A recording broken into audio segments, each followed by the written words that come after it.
Weapons of Math Destruction is a book that tells us how some people use math to make decisions that can affect our lives in bad ways. The author, Cathy O'Neil, is a mathematician who loves math, but she also knows that math can be used for good or evil. She calls these bad math decisions weapons of math destruction, or WMDs for short. WMDs are everywhere. They can decide who gets a job, who goes to college, who gets a loan, who goes to jail, and more. But WMDs are not fair or accurate. They often use wrong or incomplete data. They don't care about the people they hurt, and they don't let us know how they work or why they make the decisions they do. The author wants us to be aware of these WMDs and how they can harm us and our society. She also wants us to find ways to stop them or make them better. The book has 10 chapters, each one focusing on a different area where WMDs are used. Here is a brief summary of each chapter. Chapter 1, Bomb Parts. What is a model? In this chapter, the author explains what a model is and how it can be used to simplify and understand the world. She gives an example of how baseball teams use models to measure and improve the performance of their players. She says that this is a good use of models because they are transparent, fair, and helpful. But she also warns us that not all models are like that. Some models are WMDs, which have 3 features. They are opaque, meaning we don't know how they work or what they do. They are widespread, meaning they affect a lot of people or things, and they are destructive, meaning they cause harm or injustice. She says that WMDs are often created by people who have a goal or an idea that they want to achieve, but they don't care about the consequences or the truth. She says that we need to be careful of these WMDs and question them whenever we encounter them. Chapter 2, Shell-Shocked. My Journey from Wall Street to Occupy. In this chapter, the author tells us her personal story of how she became interested in WMDs. She says that she used to work as a mathematician for a big bank on Wall Street, where she helped create models that were used to make money from risky investments. She says that these models were WMDs because they were based on false assumptions, they ignored the risks and the reality, and they caused a lot of damage to the economy and the people. She says that she quit her job after the financial crisis of 2008, when she realized how much harm these models had done. She then joined the Occupy Wall Street movement, where she met people who were fighting against the injustice and inequality caused by WMDs. She says that this experience inspired her to write this book and to expose the WMDs that are hurting our society. Chapter 3, Arms Race. Going to College. In this chapter, the author talks about how WMDs are used in the education system, especially in college admissions. She says that colleges use models to rank and select students based on their test scores, grades, and other factors. She says that these models are WMDs because they are biased, they create pressure and stress for students, and they widen the gap between rich and poor students. She says that these models also affect the quality and the cost of education as colleges compete for higher rankings and more money. She says that these models are not helping students learn or grow, but rather sorting them into winners and losers. She says that we need to rethink how we measure and value education and how we help students achieve their potential. Chapter 4, Propaganda Machine. Online Advertising. In this chapter, the author talks about how WMDs are used in online advertising, especially on social media platforms like Facebook and Google. She says that these platforms use models to collect and analyze our personal data, such as what we like, what we search, what we click, and more. She says that these models are WMDs because they are invasive, they manipulate our behavior and emotions, and they exploit our weaknesses and vulnerabilities. She says that these models also affect the information and the news that we see online as they filter and tailor them to our preferences and biases. She says that these models are not helping us learn or communicate, but rather influencing and controlling us. She says that we need to be aware of how these models work and what they do, and how we can protect our privacy and our democracy. Chapter 5, Civilian Casualties. Justice in the Age of Big Data. In this chapter, the author talks about how WMDs are used in the justice system, especially in sentencing and policing. She says that these WMDs are supposed to make the justice system more fair and efficient, but they often do the opposite. She gives an example of how a man named Eric Loomis was sentenced to 6 years in prison based on a secret algorithm called Compass, which predicted that he was a high risk of reoffending. She says that this algorithm is a WMD because it is opaque, it uses biased and unreliable data, and it violates the rights of the defendants.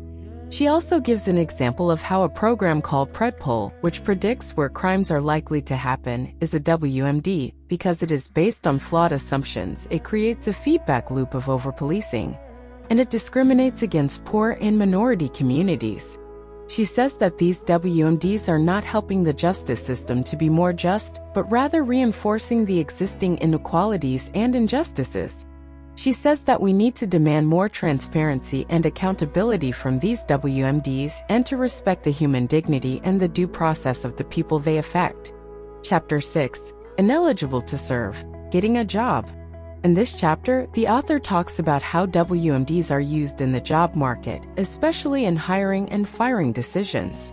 She says that employers use models to screen and rank applicants based on their resumes, personality tests, credit scores, and other factors.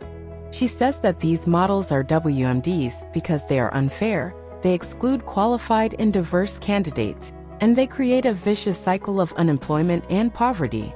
She also says that these models affect the working conditions and the performance of the employees, as they are constantly monitored and evaluated by algorithms that can fire them at any time.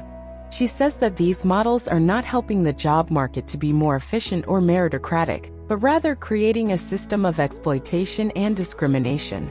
She says that we need to challenge these models and demand more transparency and fairness from them. Chapter 7. Sweating bullets on the job. In this chapter, the author talks about how WMDs are used in the workplace, especially in measuring and rewarding the productivity and the quality of the workers. She says that employers use models to set and enforce targets, incentives, and penalties for their workers, based on metrics such as sales, clicks, ratings, and reviews. She says that these models are WMDs because they are stressful, they encourage cheating and gaming the system, and they ignore the human and social aspects of the work. She also says that these models affect the consumers and the society, as they lower the standards and the ethics of the products and the services that are offered. She says that these models are not helping the workplace to be more productive or innovative, but rather creating a culture of fear and manipulation. She says that we need to rethink these models and balance them with human judgment and values. Chapter 8. Collateral damage. Landing credit. In this chapter, the author talks about how WMDs are used in the credit industry, especially in determining who can get loans, mortgages, insurance, and other financial products. She says that lenders use models to assess and predict the creditworthiness and the risk of the borrowers, based on their credit scores, e-scores, and other data. She says that these models are WMDs because they are secretive.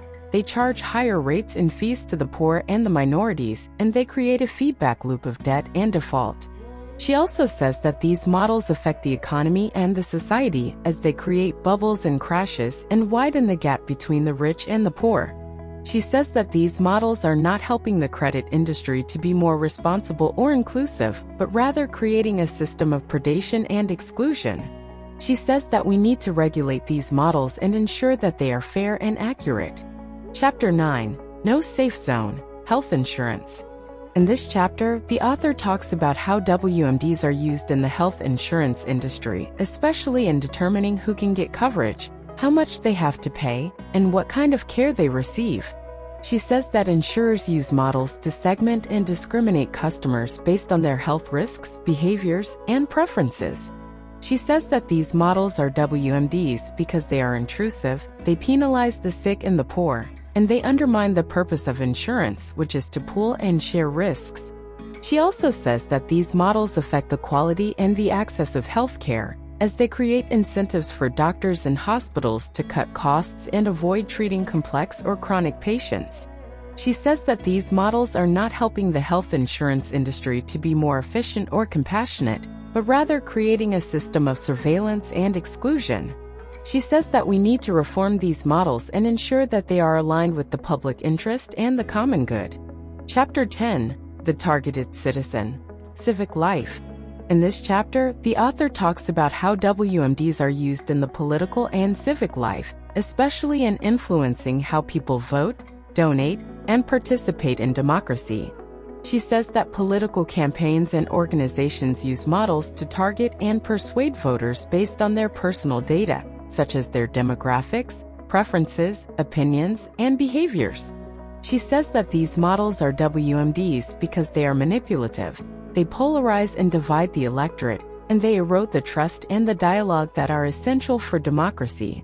She also says that these models affect the quality and the diversity of the information and the news that people receive, as they filter and tailor them to their biases and interests. She says that these models are not helping the political and civic life to be more informed or engaged, but rather creating a system of propaganda and isolation. She says that we need to resist these models and demand more transparency and accountability from them. Conclusion: in the conclusion of the book, the author summarizes the main message of the book, which is that WMDs are harmful and pervasive in our society, and that we need to be aware of them and fight against them. She says that the main challenges that these technologies pose are that they are often hidden, unregulated, and unaccountable, and that they can cause damage and injustice to individuals and groups without their knowledge or consent. She also says that the main opportunities that these technologies offer are that they can be improved, dismantled, or replaced by better models that are more transparent, fair, and beneficial, and that they can be used to solve real problems and improve lives. She says that the main recommendations that she makes are that we need to question and challenge the models that we encounter, that we need to demand more data literacy and ethics from the creators and users of the models, and that we need to create a culture of feedback and accountability for the models.